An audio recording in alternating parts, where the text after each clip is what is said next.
Comment gérer ces lipides sous-produits? On a vu dans le précédent Reels qu'automatiquement certains marqueurs lipidiques allaient être touchés. Le but va être donc de les gérer au mieux et ou de ne pas aggraver ces marqueurs. Il faut donc en trouver les coupables et certains sont des basiques. Mais sachez que beaucoup de problèmes viennent d'un manque des basiques. Coupable numéro 1, le poids corporel est sûrement l'un des plus gros facteurs et surtout la masse graisseuse. Imaginons si on prend un exemple hors saison où on y sera certainement beaucoup plus exposé à ces problèmes de lipides. Le coupable numéro 2, qui est en corrélation avec le numéro 1, la diète et plus particulièrement les lipides eux-mêmes. Donc, avoir un ratio entre les graisses insaturées et saturées. On dit d'avoir un apport de 10% environ en œufs, viande grasse et le reste en polymono-insaturés. Donc huile, avocat, noix, etc. Et certains aliments comme le saumon sont très recommandés pour leurs bienfaits. Un bon apport fruits et légumes journalier. La pub des 5 fruits et légumes par jour, c'est vraiment pas déconnant pour une fois. Mais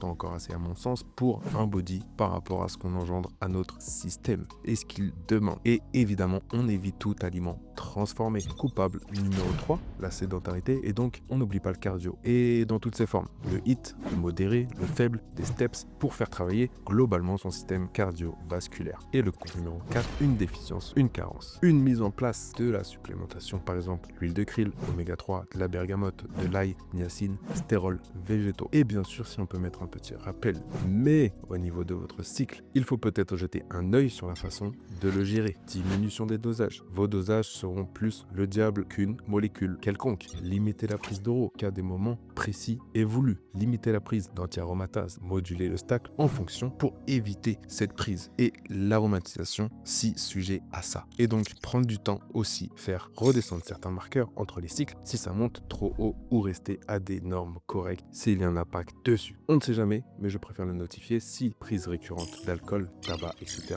Ils peuvent venir jouer également sur ce panel. Et pour finir, vous avez en supplément plus de la metformine qui a été démontré qu'elle diminuait les triglycérides, le LDL et augmentait le HDL. Le bilan sanguin est évidemment bien à faire, mais vu que c'est un moment donné dans le temps, lors de suspicion de certaines choses, il est nécessaire d'aller plus loin dans les démarches pour venir traiter les problèmes à la source. Et pour cela, vous avez l'échocardiogramme, le calcium score, et tout ça se fait avec des professionnels de santé, pas des pseudo-experts de la santé certifiés par eux-mêmes, aka Instagram, hashtag je m'autorise à sortir pendant le confinement.